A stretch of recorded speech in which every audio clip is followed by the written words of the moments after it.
Muy buenos días con todos. Un maestro de toda una generación de periodistas de radio, televisión e impresos.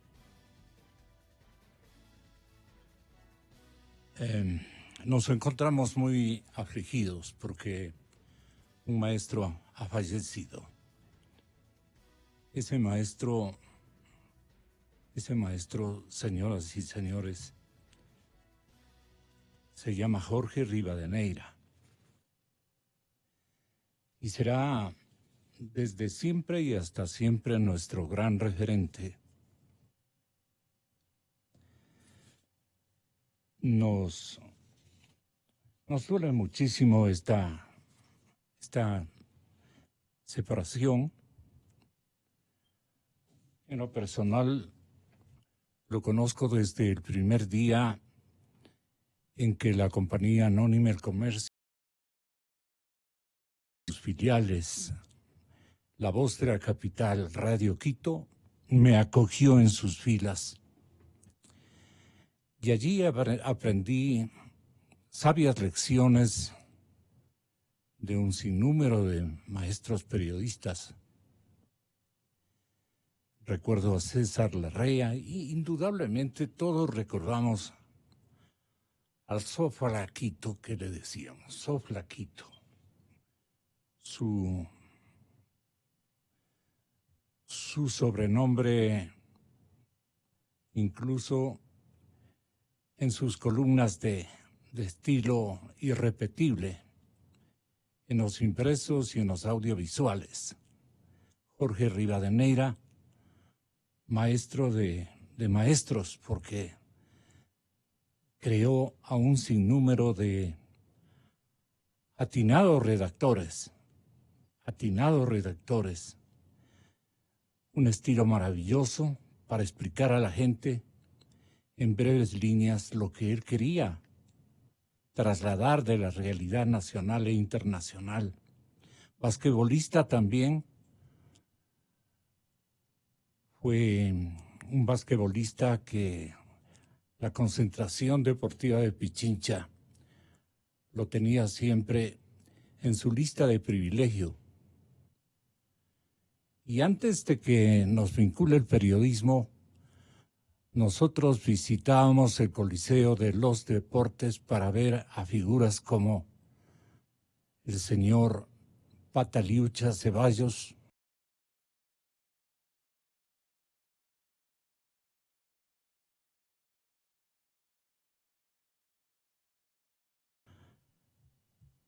o de la década a la que perteneció esta figura del deporte del básquet. En el Coliseo Julio César Hidalgo brillaba en sus actuaciones Jorge. Y luego se cansó de la redacción del periódico y nos visitó, recordarán todos los compañeros que cubríamos La Fuente, Presidencia de la República. Apareció de pronto Jorge. Había comentado a muchos de nosotros que le gustaba el reporterismo, igual que todos los que ejercitábamos reporterismo en vivo.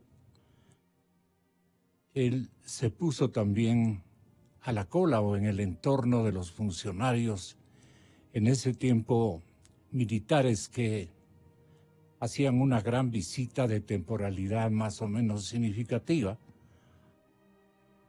al gobierno nacional, al Estado ecuatoriano, época de Rodríguez Lara, por ejemplo. Ustedes ya comprenden.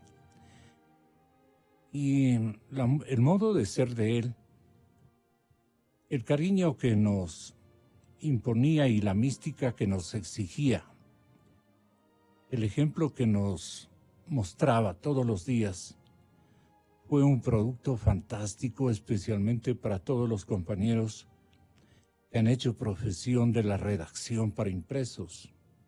Estoy recordando al doctor Néstor Arboleda Terán, que dejó el oficio por dedicarse a la jurisprudencia. Pero él fue, por ejemplo, un alumno, y un compañero, en cambio, fue Alfonso Lazo padre. Y claro, Alfonso chiquito también pudo conocer a un buen grupo. Me duele muchísimo la pérdida del periodismo ecuatoriano. Sacó un libro el maestro Jorge Rivadeneira y recuerdo, como siempre, en seguimiento a las cosas novedosas, yo le entrevisté sobre este libro. Van a escuchar la voz y ahí tienen ustedes la fotografía del So Flaquito, que hicieron época con Roque, hicieron época con una cantidad de... Por aquí debe estar alguna lista en la crónica, el diario El Comercio, en obligación de solidaridad. Y hoy los colegios, la Federación de Periodistas, le debe a Jorge Rivadeneira un homenaje gigantesco. Es la figura del periodismo serrano, del periodismo formidablemente completo de esta región de la patria. Fue muchas veces director del diario El Comercio. Fundó y dirigió Últimas Noticias.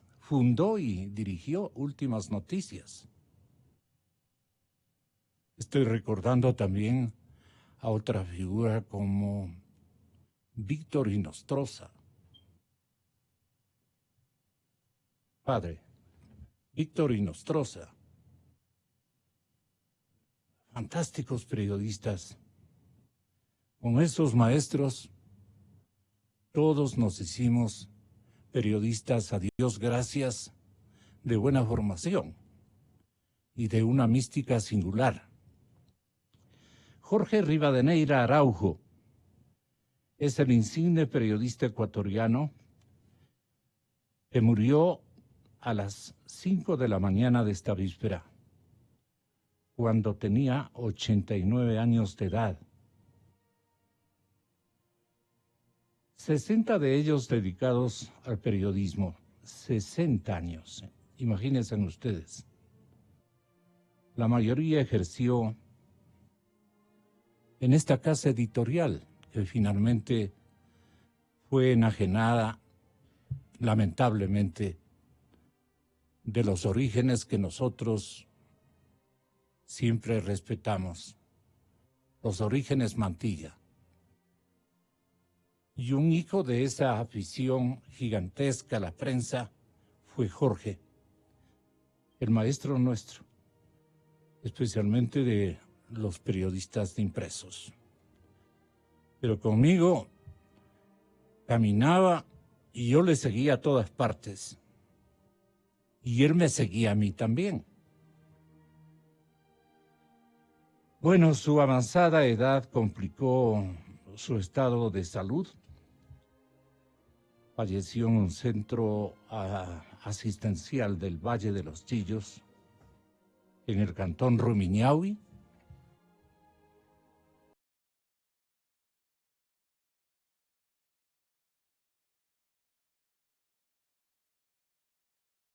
La edad complicó su estado de salud y ha fallecido. Sus restos mortales se velan en el Camposanto Jardines del Valle, en Cachampamba. El servicio religioso será hoy exactamente a la hora meridiana, a las 12. Jorge ha sido un baluarte del periodismo nacional. Él nació en Guaranda y el vacile al guarandeño fue intenso, en épocas en que reíamos con entusiasmo los periodistas en todas las fuentes.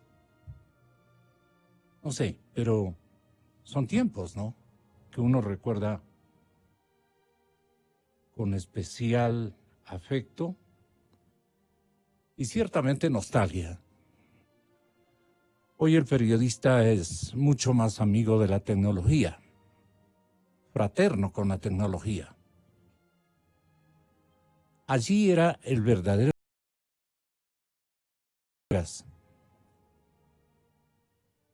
y Jorge era el preguntón de todas las jornadas. Él se hizo presente en la Casa de Gobierno a una edad increíble, pero se lo veía joven. Deportista que practicó macanudamente el deporte del básquet, como ya dije. Su figura permaneció intacta hasta la edad en que muere.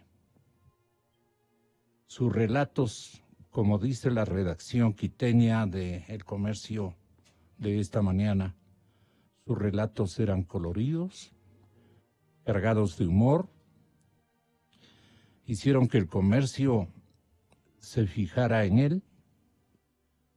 Así, en noviembre del 59, Jorge Rivadeneira entró a formar parte de la sección deportiva del diario Últimas Noticias. Vayan y lean las crónicas en el archivo del internet. Ustedes pueden, especialmente los estudiantes y jóvenes como entusiastas, periodistas, observar el estilo y la redacción, como decimos, a la usanza de nuestra profesión. El autor de la serenata quiteña, la capital de la República, las vísperas del 6 de diciembre. El autor con César de la serenata quiteña. En el 60, con la anuencia del jefe del periódico, César Larrea, y el responsable de la sección deportes, don Aníbal Araujo, padre, organizaron la maratón de los barrios quiteños.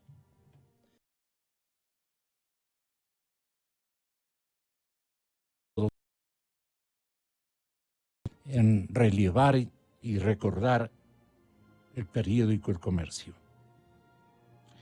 Para mediados de los años 60 pasó a trabajar. Fue cronista de diversas secciones. Él, me parece, comenzó en el Diario del Ecuador. Sí. Director adjunto del matutino y director del diario Últimas Noticias. Colaboró con revistas como La Cancha.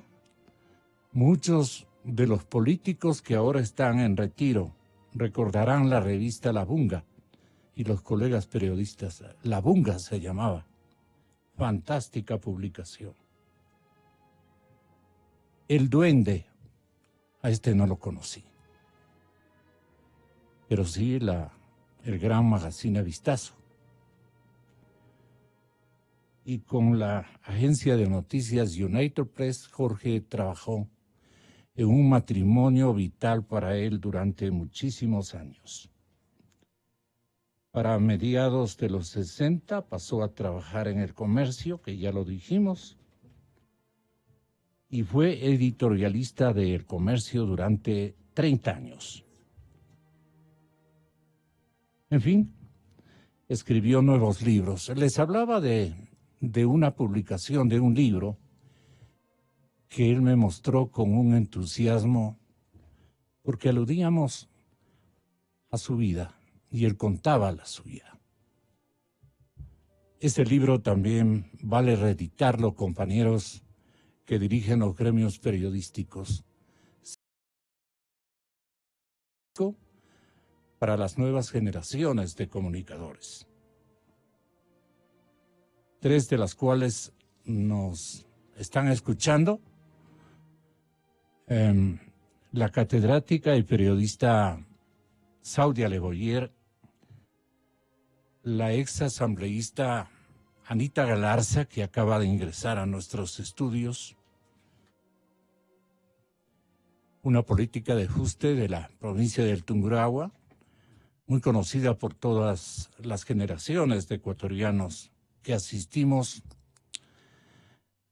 a esta coyuntura de la realidad política nacional.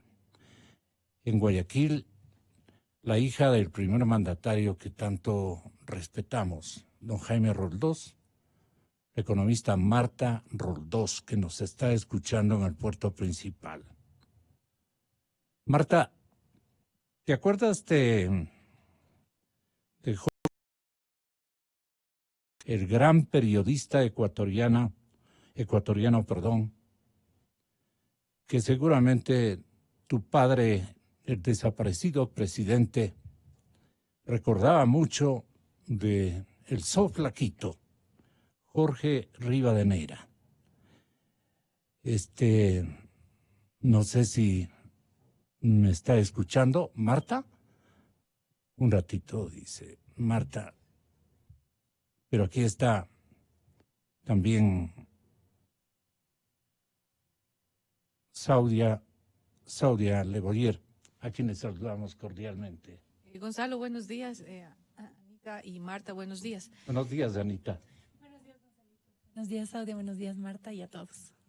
Bueno, yo obviamente conocí a Jorge porque trabajé algunos años en el comercio y claro, a mí me ha entristecido mucho la noticia. Y curiosamente estoy trabajando ahorita en un proyecto y estaba leyendo uno de los textos que él hizo, que era justo por los 100 años del comercio. Y lo que comentaba a usted hace un momento, la forma de escritura de él era deliciosa. Parecía que uno no... En el comercio hicimos yo estuve cuando se creó Justicia Infinita. Yeah. Entonces ahí trabajábamos constantemente con él todos los martes, almorzábamos, toda la gente que participaba en ese proyecto y conversábamos. Entonces Jorgito siempre muy amable, muy querido. Un colega maravilloso. Era un caballero. Y siempre un maestro. Sí. Se preocupaba de enseñar. Sí, o sea, muy generoso y sobre todo esa suavidad que tenía en el trato, a mí me encantaba. Sí, me ha dado mucha pena enterarme de lo que ocurrió. ¿No? Publicó un libro entiendo de su experiencia, que fue el último que conocí, por lo menos. Claro, él tiene publicaciones, revistas, periódicos que fundó. Él inició en un diario del Ecuador, me parece.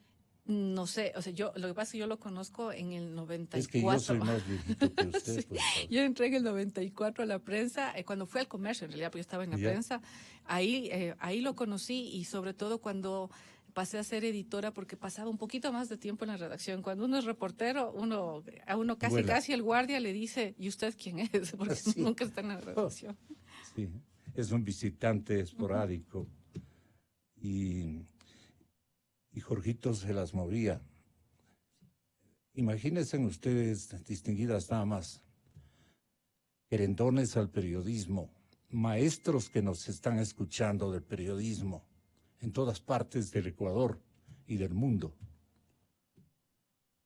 Mucha gente que conoció a Jorge Rivadeneira abundaría en detalles para sus hijos y sus testigos también de profesión.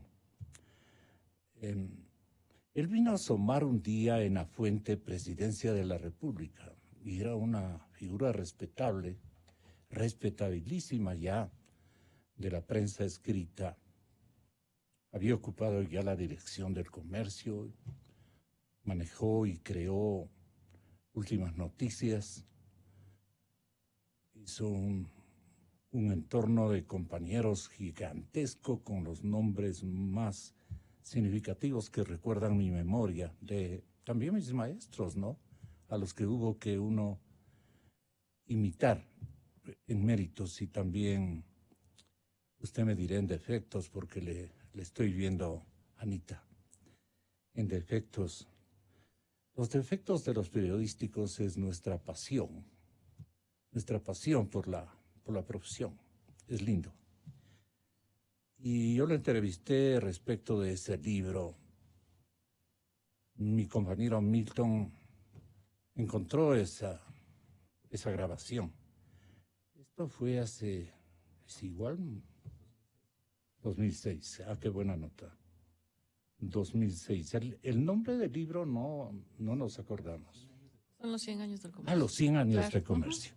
Es un libro, unos libros, son tomos blancos. Es un solo tomo, Ah, y donde ya, está ya, toda ya. la historia del periódico. Era en los 100 años del periódico, entonces ahí yo lo estaba revisando por un trabajo que estoy haciendo. Entonces, Él fue el editor, claro, ahora estoy recordando. sí, incluso entrevista a doña Guadalupe cuando todavía era la jefe cabeza máxima. del comercio.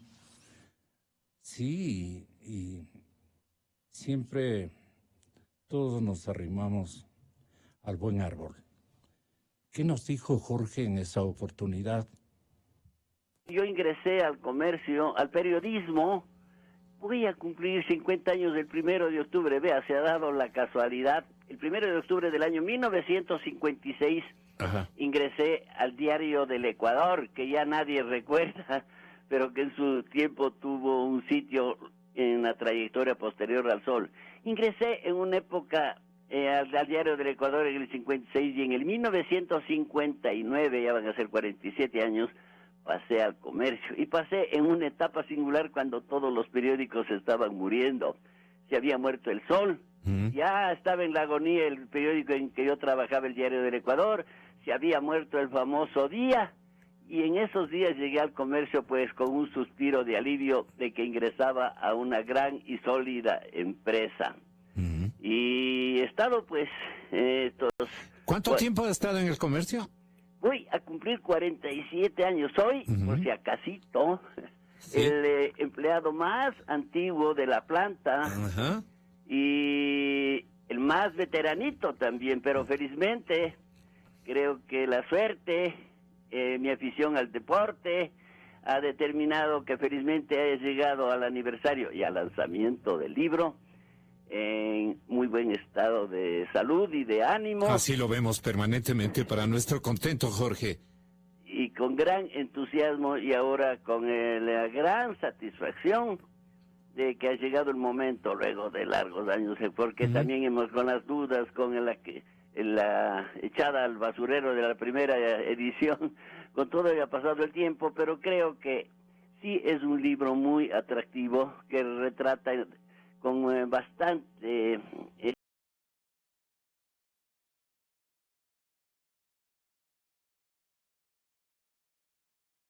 la he visto recién hace poco horas, ya terminado, y realmente estoy más que satisfecho de lo que la edición hecha por el comercio y que me ha correspondido el honor de llevar el texto, todo lo cual culmina esta noche, en efecto, Gonzalo.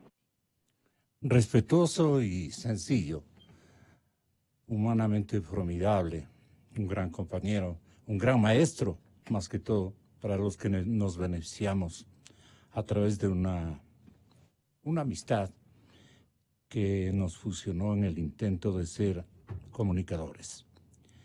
Bueno, pasen a tumba del maestro Jorge Rivadeneira, y un ejemplo, un referente para todas las chicas y chicos que abrigan la esperanza de convertirse en comunicadores.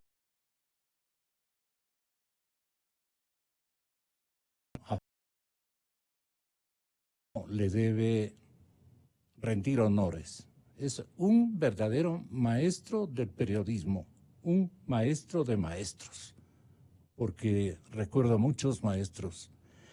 El diario El Comercio los cobijó a todos y prestó su escenario de realización en todas las áreas, en televisión, cuando fundó el Canal 8, del cual fui su director de noticias durante algún tiempo.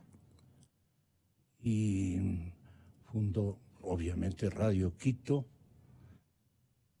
Últimas Noticias, y el diario El Comercio, la Compañía Anónima El Comercio.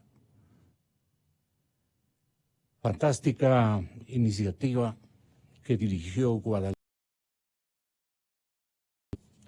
de una generación, de una familia que dedicó todo su esfuerzo económico y de emprendimiento global a la prensa. Es lo mejor que uno puede heredar o lo mejor que uno puede dejar a los que siguen. Bueno, quiero que tenga la bondad de, Anita, de permitirme lo mismo que Saudia, permitirnos, perdón, a Martita también está en Guayaquil y nos ofrece un saludo. Su padre era muy amigo de Jorge Rivadeneira. Marta, buenos días. Buenos días, sí, realmente pues nos va dejando toda una generación poco a poco, ¿no? Pero un gran saludo además a un gran periodista.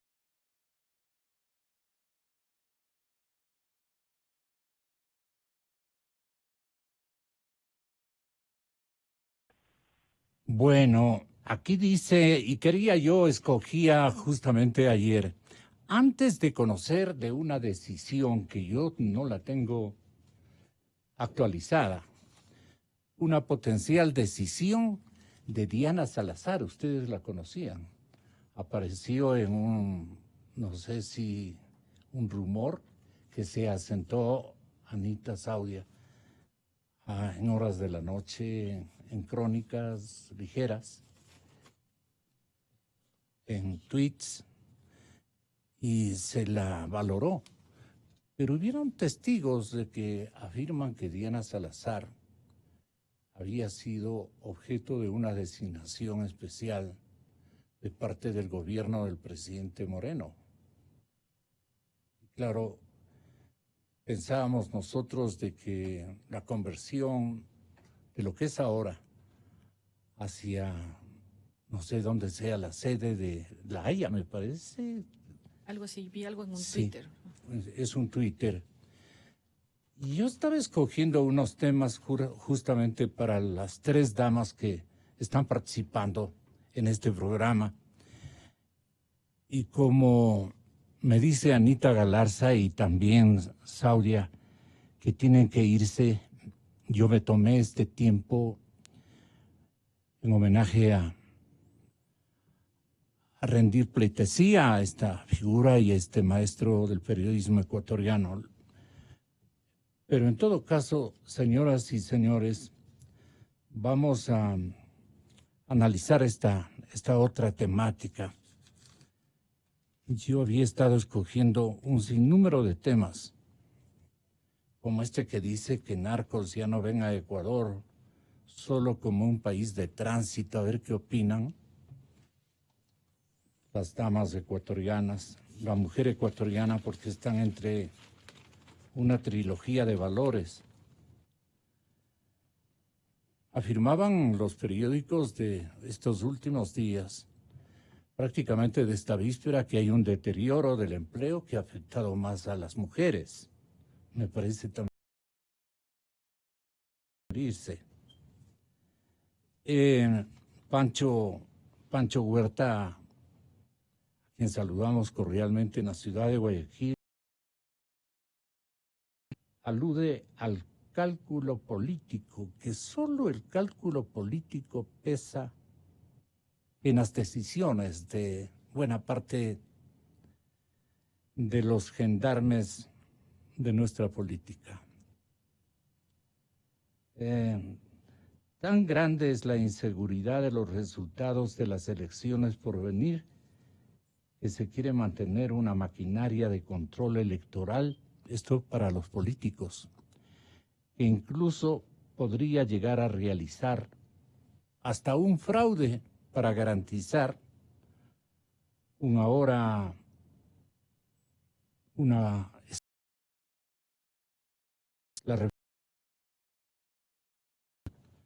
había escogido también este otro esta otra temática. Y casi estoy al borde de decirles de qué quieren hablar, pero es de política. Es de política.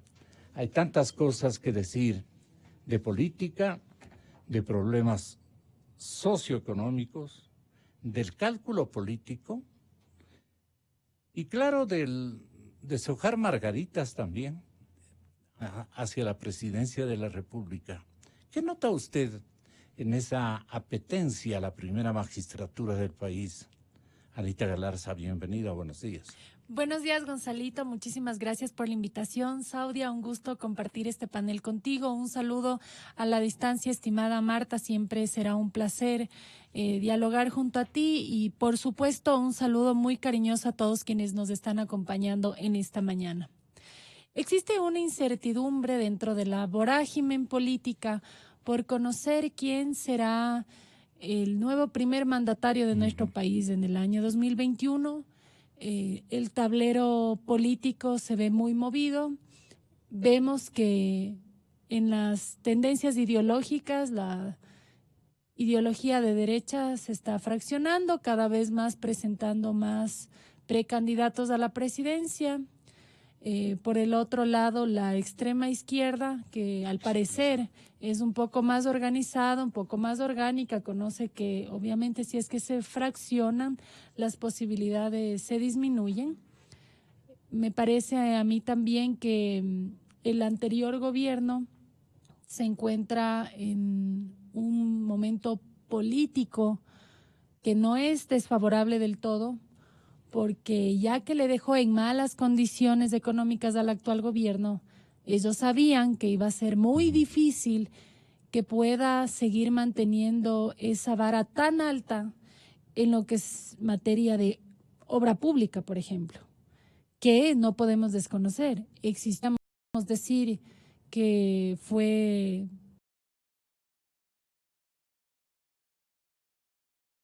Contraloría y otro tipo de controles técnicos y administrativos, más allá de un tema político.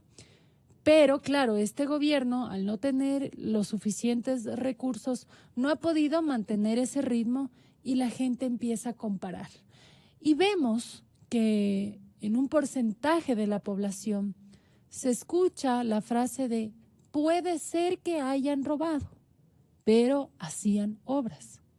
Y no es un porcentaje poblacional, electoralmente hablando, a despreciar. Es un porcentaje poblacional que podría llevar a quienes que estén señalados por haber hecho obra y tal vez hayan robado a una segunda vuelta electoral. Y evidentemente mucho tendrá que ver un Consejo Nacional Electoral que tenga credibilidad, un Consejo Nacional Electoral que lleve adelante procesos con transparencia. Entiendo que existe en este momento dentro de la Asamblea Nacional un control político a la presidente de este cuerpo colegiado, que es la presidente Diana Tamaín. Ella tiene que respetarse ese debido proceso, tienen que valorarse las pruebas de cargo, tienen que valorarse las cosas, no siempre se hacen de manera legal, no solo que entiendo, sino que me consta. Pero yo creo que sobre todo en el tema electoral, hablando de este control político que se está llevando adelante en el Consejo Nacional Electoral, que por el caso del señor Curita Tuárez, que todos conocemos, sí, que habría existido un cierto tráfico de influencias en el Consejo Nacional Electoral, nos deja mucho que desear, ya que parte de este cuerpo colegiado es controlar, es supervisar. Y no es posible que si ese es uno de sus trabajos dentro del Consejo Nacional Electoral, se enteren por la filtración de un audio cuando tenían ellos que haber conocido. Y comprendo que se le presentó una denuncia a la presidenta Tamaín. Y eso pasó también, por ejemplo, en el anterior Consejo de Participación Ciudadana y Control Social. Se presentó una denuncia en contra del excontralor Carlos Polis Faglioni, y no investigaron. Lo que hicieron fue archivaron. Y lo mismo sucedió en el tema del señor Loyo, que en este momento se encuentra, entiendo, también privado de su libertad. Ese tipo de cosas no generan una y un entorno de confianza, y no siempre gana el que tiene más votos.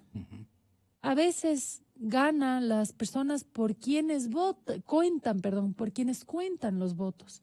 Eso no es una real democracia. Eso es lo que todos conocemos como un fraude electoral. Lo que necesitamos es transparencia, lo que la mayoría de la gente también está buscando, Gonzalito, por así decirlo, un 70% o bordeando el 70%, es alguien nuevo. Es alguien nuevo porque al ser los políticos personas, son falibles. Nadie es perfecto, nadie es infalible. Y hay muchos sectores de la sociedad que se han visto decepcionados hacia ciertas figuras, ya les han dado la oportunidad y desea que venga una nueva persona con soluciones, que sea probada también, probada en el sentido de encontrar las soluciones, de que se vea una persona transparente, porque la ciudadanía no quiere sentir esta desolación de no saber qué va a pasar. Va a haber trabajo, eso le importa a la gente. Sí, sí es importante que veamos el tema de que existan transparencia en las próximas elecciones. No, no le quito mérito a eso, pero yo pienso que este y todos los gobiernos y quien vaya a asumir el gobierno de nuestro país tiene que reconocer que la principal prioridad de nuestro país es el empleo, la formación educativa de nuestros jóvenes. No puede ser una prioridad para ningún gobierno. Probablemente para los gobiernos populistas y los politiqueros sea una prioridad el pan y el circo, pero para la gente no. El circo es entretenimiento para un momento. El circo probablemente sea para países que tienen dinero hasta la saciedad. Nuestro país no está en esas condiciones. Cada recurso que entre al erario nacional tiene que ser utilizado de una manera sabia.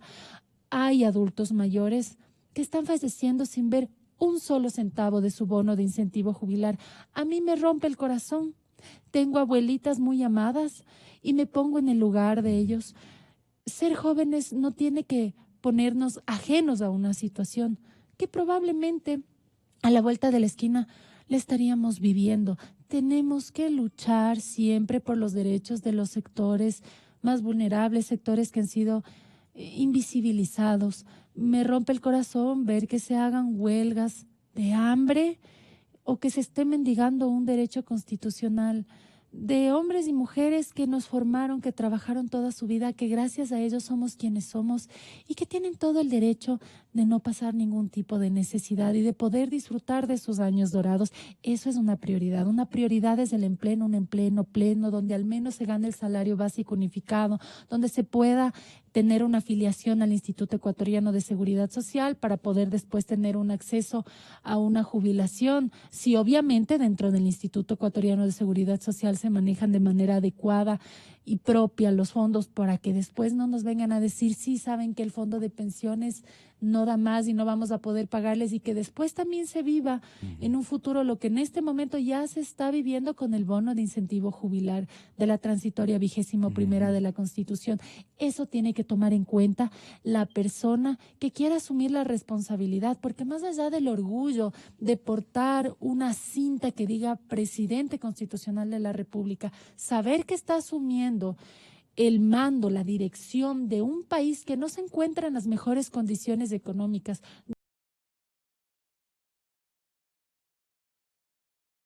Hace muchas décadas a la democracia, no palpamos una verdadera madurez política. Pocos serán los políticos que asuman con valentía sus errores, porque no conozco un político perfecto. Y si es que no reconocemos nuestros errores, ¿de qué forma podemos corregirlas? Conozco muy pocos, pero a esos pocos hay que valorarlos. No hay que dilapidarlos por sus errores. Hay que aplaudir el reconocer, el cambiar, el madurar, el mejorar, porque el estar en política es un... ¿He escuchado la frase de que la política es muy sucia? Sí, no solo la he escuchado, sino que me consta que puede ser muy sucia, que cuando haya algún personaje político que quiere revolucionar para bien los esquemas de la patria, se vuelve una piedra en el zapato para aquellos que no quieren que se hagan bien las cosas, porque ahí está su enriquecimiento desmedido a través del abuso del erario nacional. Y es ahí cuando empiezan a despechar o a espacio, y que tenemos que comprender que hay que respaldar a esos hombres y mujeres que entran con valentía a lo que muchos desde lejos lo aprecian como muchas veces una cloaca, que no nos sentimos representados, pero hay personas que están dispuestas a mojarse el poncho, a ingresar a un lugar que no necesariamente será un lecho de rosas y tratar de quitar y de quitar todo eso que empaña lo que debería ser un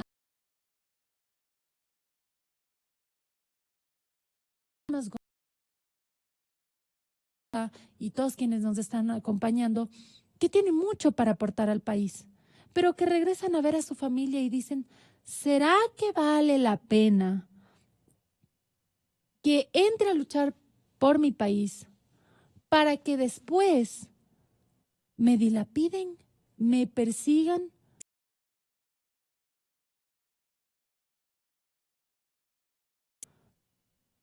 Porque lo que están generando estos entes negativos es buscar justamente despechar, alejar, ahuyentar a quienes quieren definitivamente que las cosas se hagan en orden y correctamente. Poner la casa en orden, que es lo que necesitamos de urgente, no es un discurso, es parte y el inicio de encontrar soluciones. Es importante ser críticos y señalar las cosas en las que se equivocan nuestros gobernantes, pero también es importante encontrar soluciones, ser parte de la solución, más no del problema, porque conocemos perfectamente por el diario vivir que hay problemas graves en el país, que el tema del desempleo genera problemáticas sociales muy grandes.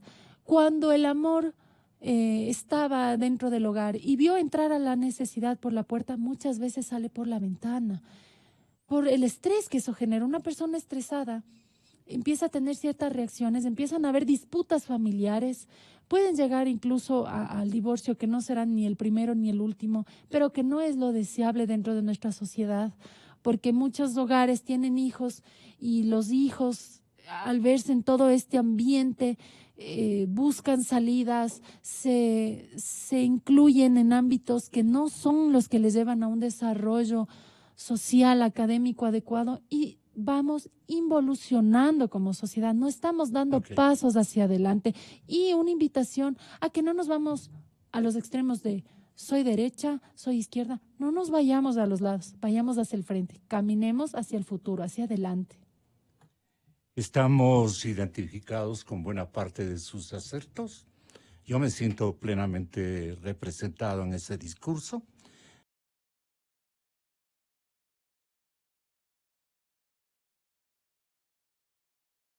Ana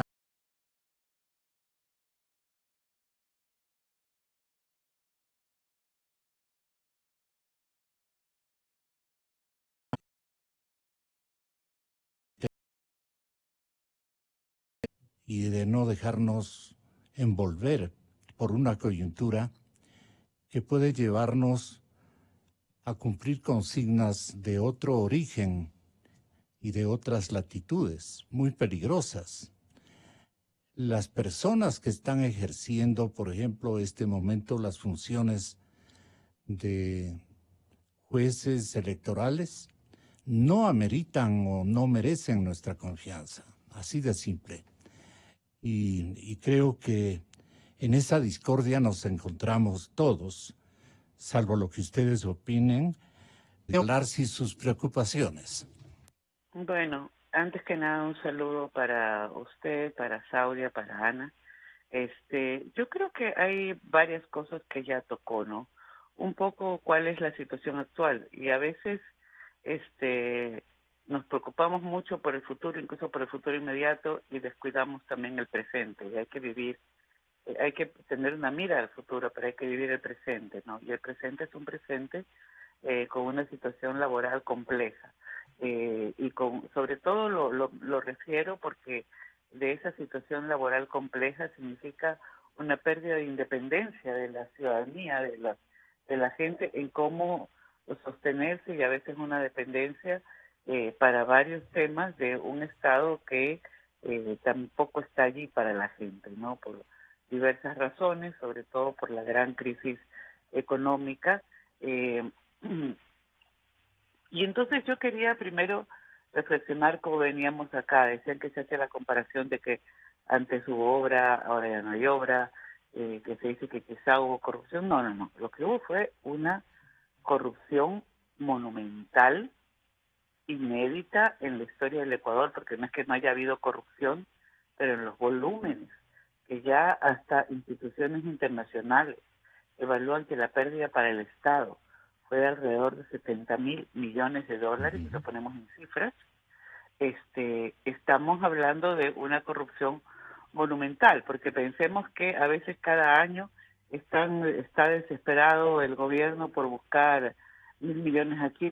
En 10 años perdimos en el momento de mayor auge, cuando el país debió haber crecido, progresado, haber ampliado el mercado laboral y haberse proyectado al futuro y haber generado incluso ahorro, que en esa época de bonanza más bien salimos con saldo en contra, con una deuda externa también. A veces yo soy economista, hay que recordar las cifras duras, y también es como el bananero por políticas del propio gobierno que se decía socialista y de izquierda, se favoreció a los grandes intereses exportadores y, por ejemplo, la pequeña producción, los pequeños productores se redujeron me dicen en cifras, alguna gente del sector de 10.000 a 3.000.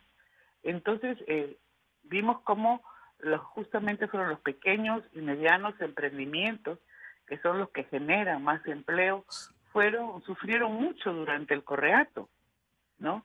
Y ese motor de empleo disminuyó. Entonces, usted tiene deuda, usted tiene endeudamiento, usted tiene corrupción, usted tiene además algo que mencionó usted al inicio cuando ponía sobre el tapete los temas, que tuvimos hasta nuestro propio capo Gerald, que metió más droga en Estados Unidos que el Chapo Guzmán por las rutas justamente de ir por Manabí. Entonces, usted tiene que además eso se impregnó en ciertos círculos de la oficialidad policial, militar, porque hemos tenido detenidos policías y militares que eran más bien personas que eran parte de este tráfico o que les hacían la seguridad al tráfico de la droga.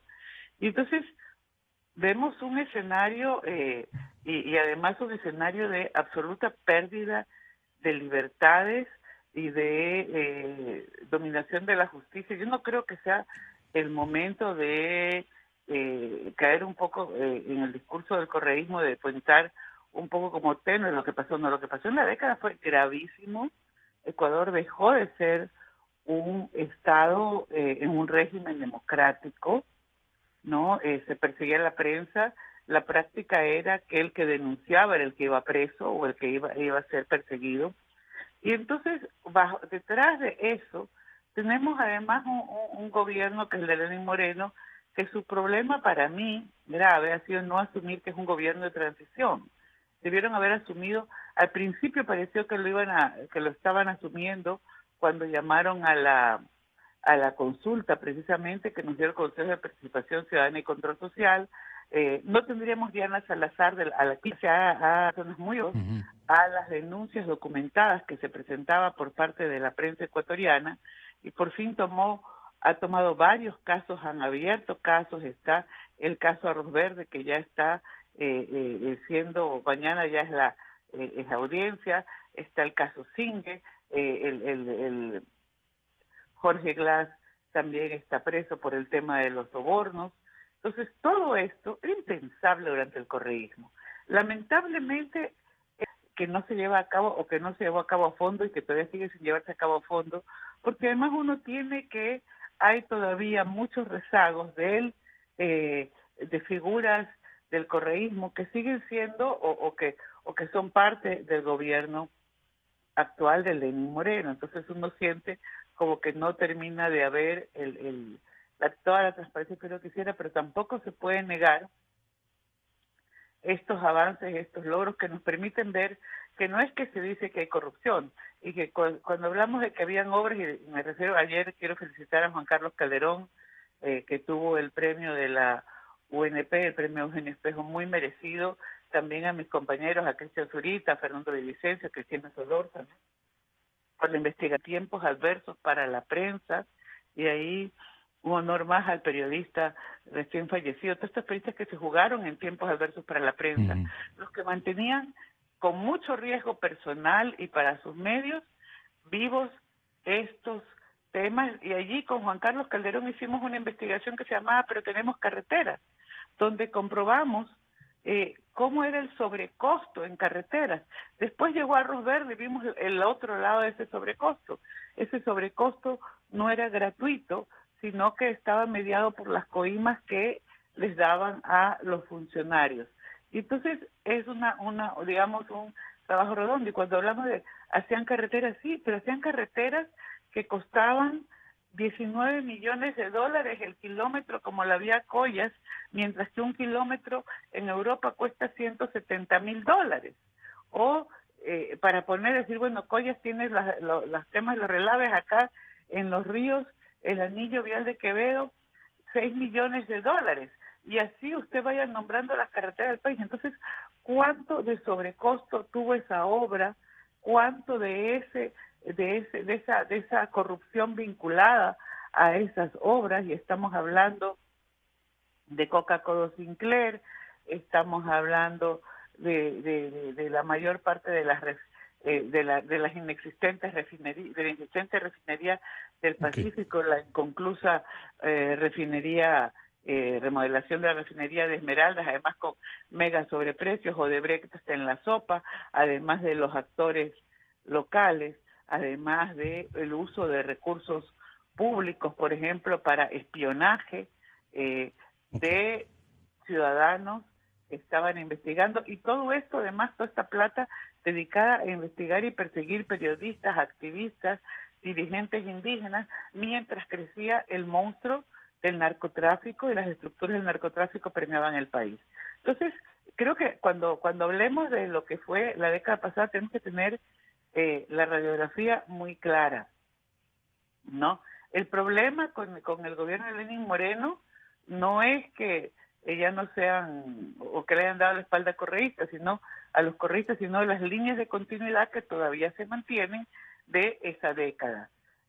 Ahí es donde radica el problema. Y Saudia Leboyer, ¿qué opinión tiene de todo lo que estamos comentando, con un agravante coyuntural que nos imaginamos durante el largo trecho de esta jornada de meditación que se edificó en esta madrugada, en la noche de ayer, en esta madrugada?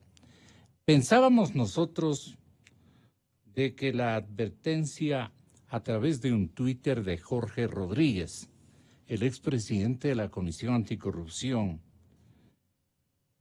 que mencionaba la posibilidad, no la posibilidad, sino el hecho concreto de que el señor presidente Moreno había decidido nombrar o designar a la fiscal Diana Salazar para que integre o se acredite exactamente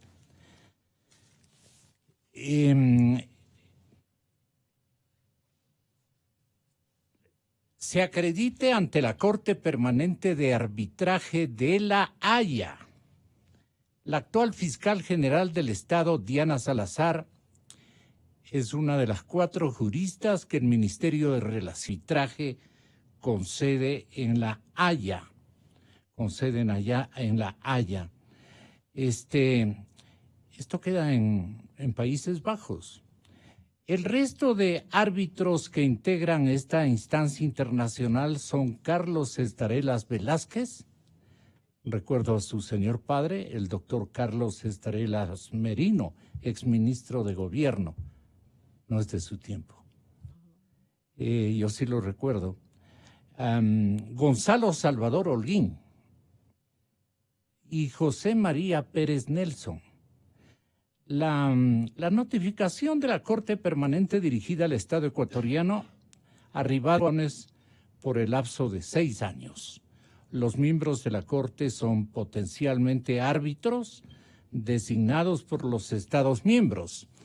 Y con Jorge Rodríguez nos imaginamos, él está en línea telefónica, Saudia, nos imaginamos que era un asunto de designación de esta temporalidad para que deje las funciones de fiscal general de la República, Diana Salazar, y vaya seguramente a establecer su residencia en los Países Bajos y digamos en otra magnitud de responsabilidades. Es lo que también Jorge había entendido. Muy buenos días. ¿Cómo entendió usted este primer reporte, Jorge Rodríguez? Buenos días, Gonzalo. Efectivamente, la noticia que se publica en el diario El Universo establecía lo que usted acaba de dar lectura o de explicar a quienes nos escuchan en la mañana de hoy. Pero inmediatamente mi preocupación surgía en que, ¿cómo así hacían un nombramiento de esa naturaleza a una persona que estaba jugando un rol absolutamente importante en el tema anticorrupción en el país? Inmediatamente me conecté con Fiscalía y me explicaron que no es a la Corte Penal Internacional, es a esta Corte Permanente de Arbitraje Internacional que se encuentra paralela justamente en los Países Bajos, como usted muy bien explica, Gonzalo. Sí. Y lógicamente me explicaron, siempre y cuando existan casos que se den y en donde se requieran el criterio de personas que conozcan el derecho en temas, que haga ese peritaje, ¿no? esa acción de arbitrar durante el tiempo que demore evidentemente un informe de esa naturaleza. Y lógicamente no es que son personajes nombrados permanentemente para que residan y laboren durante 24 horas del día, sino específicamente solamente cuando se les requiere bajo condiciones que están establecidos en reglamentos y en leyes que tiene la Corte Permanente. Entonces, eso significaba que la doctora Salazar puede seguir obligatoriamente, más bien dicho, va a seguir obligatoriamente como fiscal general del Estado, y si es que en los 6 años se da 1 o 2 casos en donde ella tenga que resolver temas de arbitraje, pues serán días que se quita a la función en donde está desempeñando en este momento. No deja de ser altamente honorífico y atinado o atinada la designación del señor presidente Moreno en la persona de mi paisana, la doctora Diana Salazar. Entonces, no implica que Diana Salazar tenga que dejar su cargo y que va a seguir normalmente en los procesos que lleva adelante, señala tras consultas y verificaciones correspondientes Jorge Rodríguez, que nos anticipó este hecho y que de comienzo pensábamos que algo había pasado y se nos derrumbó todas nuestras perspectivas de que este esfuerzo de alinearle al país en la mística de la pureza, de la transparencia, más que todo de la verdad, prosigan todas las diligencias investigativas. Esto está reconfirmado por el entusiasta expresidente presidente de la Comisión Anticorrupción, Jorge Rodríguez, que nos acaba de mencionar lo que usted le escuchó, Saudia Leboyer. Complaciente esta aclaración y este concurso de de Diana Salazar, que naturalmente nos mantiene vigilantes, en apoyo, construyendo entornos de adhesión a lo que decidan estos que reflejan y representan la idea nacional de hacer justicia en estas nuevas generaciones. Saudia Leboyer. Antes de quedarme dormida ya había leído en año preelectoral a buscar un nuevo fiscal. Eso va a despertar demasiadas sospechas, va a generar más inquietud en la calle en el país. Ahora bien, yo creo que es momento que todos los ecuatorianos empecemos a pensar mucho en democracia, y con lo que quiero decir es que la Fiscalía y la función judicial tienen que seguir con su trabajo de hacer lo que tienen que hacer. Yo siempre he sido de la idea que cuando un funcionario público hace su trabajo, está bien, para eso le pagan. Es como una persona en la empresa privada. Le pagan para eso y por lo tanto tiene que cumplir. Y en este caso, claro, a ella le tocó una coyuntura muy complicada, un momento político sobre todo muy complicado, pero hay que proseguir adelante, tiene que cumplir lo que tiene que cumplir. No hay detrás de todo esto una jugada política, le decimos de manera imperativa, para que se oriente bien el público. Lo que pensábamos era que había una jugada política para deslindar a la doctora Salazar del puesto de fiscal general de la República. No hay tal. Uno de los expedientes que tiene la doctora Salazar es el relacionado precisamente con el caso Sobornos, en el que están señalados el expresidente Rafael Correa, el exvicepresidente Jorge Glass, sus exministros y otras autoridades, también un pocotón de empresarios. Según la entidad, la designación se tomó por la probidad que ha acumulado y la confianza generalizada que ha acumulado Diana Salazar. Como que con el público y los periodistas nos sentimos un poco más confiados, hasta cierto punto más tranquilos, o depende de qué situaciones el futuro de estos casos de investigación de la corruptela correísta. Bueno, personalmente espero que se haga justicia, porque no podemos seguir en un país donde sobre todo la impunidad reina. Ya tenemos muchísima corrupción que se seguirá investigando por años. Hay casos que nunca han llegado a una resolución. Es cuestión de ver desde los años 90, pero es obligación de cada parte cumplir con lo suyo. A mí lo que me preocupa son los manejos políticos que se pueden estar dando. Mucho de lo que dijo Anita, de lo que dijo Marta, yo quisiera complementar con un par de ideas. A mí lo de corrupción y de impunidad es que yo siento que a momentos se están reviviendo escenarios en los que vivía el Ecuador hace algunos años. También me preocupa muchísimo por la situación económica, porque siempre que hemos tenido una suerte de presidentes populistas han sido de reacción a situaciones económicas bastante serias. Me preocupa a mí que ahora la gente está contando los centavos, literalmente. Tiene para un bus y no tiene para más, porque no hay trabajo. Yo no solo me preocupo de los jóvenes y de los ancianos, a mí me preocupa también la gente que está. Podemos esto complejizar más y decimos, bueno, también hay muchas mujeres cabezas de hogar y son las que no tienen trabajo, para ir poniendo un escenario que es el real. Y en eso, cuando además estamos acostumbrados, es una sociedad que ha vivido demasiados años en el populismo, en un asistencialismo, estamos en el caldo de cultivo perfecto para que intervengan los expertos en populismo.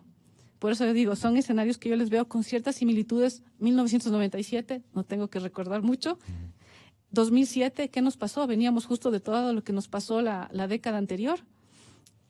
Nos acostumbraron al populismo en un momento de muchísima bonanza. Ahora la gente tampoco tiene oportunidades, entonces súmele. Irradiando corrupción, además, porque no importa, o sea, hay que ganar dinero como sea, porque total hay impunidad. Entonces estamos generando todo un escenario demasiado duro y eso lleva a que el que tenga una buena práctica populista tenga el caldo de cultivo. Aumentemos a eso un elemento más. En este momento el país sigue polarizado. Tenemos todavía, nos guste o no nos guste, aunque se lo presente como derecha fraccionada, izquierda, tenemos un país polarizado. Yo lo llamo siempre correístas y anticorreístas, porque a la larga todos los que fueron parte de la revolución, al inicio, a la mitad o al final del periodo, sí. Y Alianza País ha estado en el gobierno los últimos 3 años, además de los 10 anteriores que estuvieron. ¿Y cuál es ese candidato oportunista? Yo lo que dije son candidatos que están saliendo de la misma P. ¿Cuáles se hablan? Se está hablando del mismo Gustavo Larrea, que podría irse presentando como un candidato del centro. Se ha hablado también del señor vicepresidente de la República. Nadie se va a presentar necesariamente, los que van a disputar el centro, nadie se va a presentar como de los extremos. Pero como hay ese vacío gigante en la mitad, todos los que se puedan meter en esa mitad van a ser los que van a tratar de arrastrar la votación. La gente que se llama de la Revolución Ciudadana es un voto duro y extremo. La gente de la derecha tiene sus divisiones. Entonces, si nosotros empezamos a ver el pastel electoral, ¿por cuánto estamos disputando? ¿Un 20% por candidato? ¿Qué estamos pretendiendo elegir o hacer una segunda vuelta con candidatos que lleguen al 20%? Así de responsable es nuestra clase política, así de responsables somos nosotros como ciudadanos, que no nos damos cuenta en el juego perverso en el que estamos. Tenemos unas condiciones terribles como las que acabo de describir y una clase política que quiere sacar ventaja de eso. Esos son los temas que a mí me preocupan muchísimo. Estamos ciertamente preocupados. Quiero que tenga la bondad de complementar estos cuidados y previsiones que exhibe la compañera Saudia Leboyer. Que las comente usted, Marta Roldós. Tenga la bondad. Bueno, mire, yo coincido con la evaluación de Saudia y en ese marco volvemos al tema del Consejo Nacional Electoral también. O sea, por un lado, tenemos una clase política que tenemos también una ciudadanía. Martita, ubíquese mejor con el teléfono. Estaba muy clara la señal. ¿Sí me escuchan ahí? Ahí estamos en lo correcto. Ya, gracias. No, lo que yo le decía es que justamente esa es la preocupación en este momento, y aquí hay varias aristas. No, primero, recordarnos los ecuatorianos cuando dice, estamos esperando el outsider, el nuevo, perdón, ese fue el mismo discurso con el que llegó Correa. Correa llegó con este discurso del outsider. Entonces yo no sé hasta qué punto continuamos teniendo una especie de pensamiento mágico y creemos que si seguimos haciendo las mismas cosas vamos a obtener los mismos resultados. Creo que ese es uno de los problemas. Creo que eso se aplica tanto al pueblo en general y a los electores, a los que yo llamo simplemente a hacer la tarea. A veces tenemos que hacer la tarea de revisar cuáles son las candidaturas y las trayectorias de quienes se presentan ante nosotros, no dejarnos engañar, y eso es difícil con un país con tantas necesidades postergadas y sé que es una tarea difícil, como el Ecuador, porque los publicistas juegan mucho con estas carencias y emociones. Quiere un esfuerzo fragmentar y dinamitar la votación, porque ya se sabe que a río revuelto ganancia de pescadores. Vimos lo que pasó en Pichincha. El ejemplo de lo que pasó en las elecciones seccionales de Pichincha debería ser una especie de cuento con moraleja para la clase política ecuatoriana, pero parece que nuevamente creen que van a llegar lejos, cometieron los mismos errores, o estamos ante la sospecha de que la clase política juegue en varios tableros a la vez, y no solo es el tablero electoral, sino otros tableros de intereses que están jugando, los que les implican que algo que parece desfavorable en general para ellos, en otro plano de negocios o en otro tipo de situación, les esté generando ganancias, porque electoralmente no se la genera, ¿no? Y entonces pero es absolutamente irresponsable de cara a la ciudadanía que se siga ¿Usted no está de actuando acuerdo, Marta, que los candidatos más o menos preestablecida social de estos momentos, me refiero a los candidatos de centro derecha o de la derecha, don Jaime Nebot, el exalcalde de Guayaquil, y don Guillermo Lasso, deben dejar de deshojar margaritas y pronunciarse si van a hacer o no van a hacer? ¿Y qué comprometen? Es decir, hacerse presentes en el escenario, no andar divagando. Yo creo que más allá de hacerse presentes en el escenario, que en términos electorales todavía es temprano, yo creo que básicamente lo que uno esperaría es que las fuerzas políticas, y no solo hablo de la derecha, enfrenten con seriedad el momento en que vivimos, el momento de crisis, enfrenten con seriedad y busquen soluciones, digamos, más concertadas. Creo que el espacio del centro no puede ser llenado solamente correístas, porque si no nos están en su gobierno, porque estamos ante una situación realmente de emergencia en muchos ámbitos en el Ecuador. Estamos en emergencia en muchos ámbitos. Y esto justamente por esta, digamos, extendida década correísta. Entonces, Saudia, sí, Martita, termine. Eso es lo que yo creo, pero y nuevamente también aquí creo que hay que poner mucha atención lo que está pasando con el Consejo Nacional Electoral.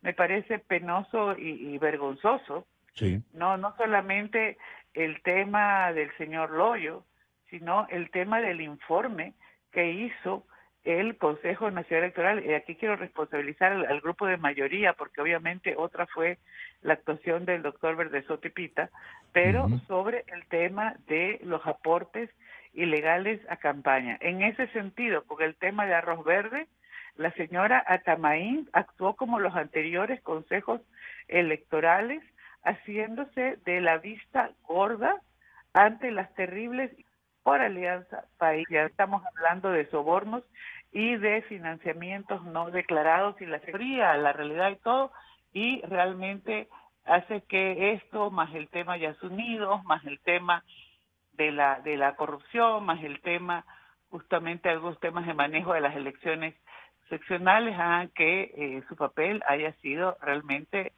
en la misma línea que los consejos electorales del correísmo, y eso es para decir lamentable. ¿Es eficaz entonces, Saudia, la intencionalidad o la invocación que hace Pancho Huerta a la necesidad de que en las próximas elecciones exhibamos una concertación nacional, pero con objetivos claros? Sería lo deseable, porque el país está como sin rumbo. A ver, está súper diagnosticado, todos sabemos lo que ocurre, sabemos el problema económico, que es lo que realmente va a marcar. Esto va a marcar los próximos años, va a marcar la elección, y si es que no llegamos a un acuerdo mínimo de qué es lo que vamos a hacer para sacar a toda la gente del estado en el que está, o sea, no olvidemos, recién fue octubre. Sacri dicho, hay que tomar medidas, los empresarios lo saben, los trabajadores lo saben, los sectores sociales lo saben. Lo que no quieren es ceder. ¿Por qué? Porque tenemos ya un hábito de un Estado terriblemente paternalista. Entonces nadie quiere pagar las facturas. Tenemos gente que robó un montón de dinero y tampoco tenemos la capacidad de que la justicia, por un tema legal, recobre ese dinero. O sea, esto es una olla de presión muy, muy, muy terrible si es que llega a explotar. Entonces, para las elecciones sí necesitamos un acuerdo, necesitamos saber qué tipo de país vamos a construir, porque si nos vamos por una de las posiciones polarizadas, va a ser un país mucho más excluyente de lo que ha sido desde hace más de 10 años. Inmanejable. Inmanejable, porque finalmente todos estos regímenes con tintes totalitarios y que nos llevan a extremos terminan simplemente favoreciendo a unos grupos en contrapeso de otros grupos. Entonces, sí es necesario que busquemos un acuerdo, que busquemos un consenso. Yo creo que lo más urgente es ir viendo el camino para salir de la crisis económica, porque necesitamos producir. Son millones de jóvenes que salen todos los años sin tener que hacer, miles los jóvenes que no tienen nada que hacer, no tienen chance de ir a la universidad, tampoco tienen trabajo. Esperemos 3 años y esos jóvenes, ¿qué van a hacer? Si sus padres ya no les pueden mantener, ¿por qué? Porque llegaron a cierta edad, hacen un recorte en la empresa y a quiénes envían a sus casas de vuelta, a la gente que está pasado los 40 años. Entonces vamos replicando los círculos de pobreza de una manera incesante. ¿Y ahí qué vamos a hacer? O sea, hay que buscar soluciones, hay que buscar un acuerdo, hay que forzar, porque no podemos dejar sola la responsabilidad a la clase política. Ellos son los llamados, por eso son políticos. Es su trabajo, pero también tenemos que exigir, no solo desde los medios de comunicación, sino las organizaciones sociales también deberían empezar a pensar en eso. Los ciudadanos desde cualquier plataforma deben hacerlo. A mí me parece supremamente interesante ver cómo en otros espacios que no es necesario, y ahora yo en qué voy a trabajar, de qué voy a vivir.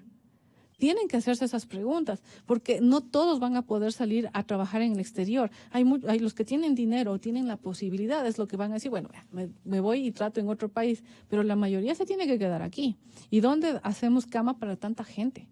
Entonces sí es un momento muy delicado que no se va a solucionar con más populismo y tenemos que encontrar la manera de llegar a un acuerdo, pero al mismo tiempo ir trabajando desde los medios de comunicación justamente para estar todo el tiempo diciendo, por favor, basta de populismo, basta de tanta subvención. Hay gente que la necesita la subvención, pues que la tenga. Pero el resto de gente tenemos que trabajar ahí. Al sector empresarial hay que ver cómo vamos dando todos los sistemas de apoyo para generar empleo. Tenemos que encontrar la manera de activarnos económicamente, porque si hablando con alguna gente, me decían que hay gente que no tiene trabajo, me decían, el año pasado fue terrible. Le digo, ¿y cómo van ahora en enero? Me dicen, estamos peor. ¿Cómo va a ser febrero, marzo, abril? Llegamos a mitad de año y ¿qué va a pasar? Eso es lo que a mí me preocupa y no hay respuestas ni del gobierno ni de la clase política y la gente lo único que quiere es llevar pan a su casa. Como dirían nuestros abuelos en sus tiempos, necesitamos, señoras y señores, una concertación de los racionales, como dice Pancho. La concertación nacional es un gran esfuerzo que hay que hacer. Tomar 3 más endeudamiento no es posible, pero no hay la coalición de partidos que le imponga al gobierno una conducción que ahora no tiene. No hay magia, por lo demás. Claro. En la campaña tendrán que ofrecer como Churchill, sangre, sudor y lágrimas, para poder sacar al Ecuador hacia adelante. Y yo insisto, Gonzalo, en que el candidato debe ser el proyecto de nación que se quiere construir. Muy bien. Para mí es trascendente. No va a decir nadie aquí como candidato y se lo vamos a tolerar. Yo voy a hacer esto y este otro y este otro. ¿Cómo lo va a hacer y con quién lo va a hacer es clave? Por eso el debate como nueva forma de hacer política tiene que ser obligatorio. Ana Galarza, Saudia Leboyer y Marta Roldós, en Cadena Democracia, la noticia libre. Con toda la fidelidad, un manejo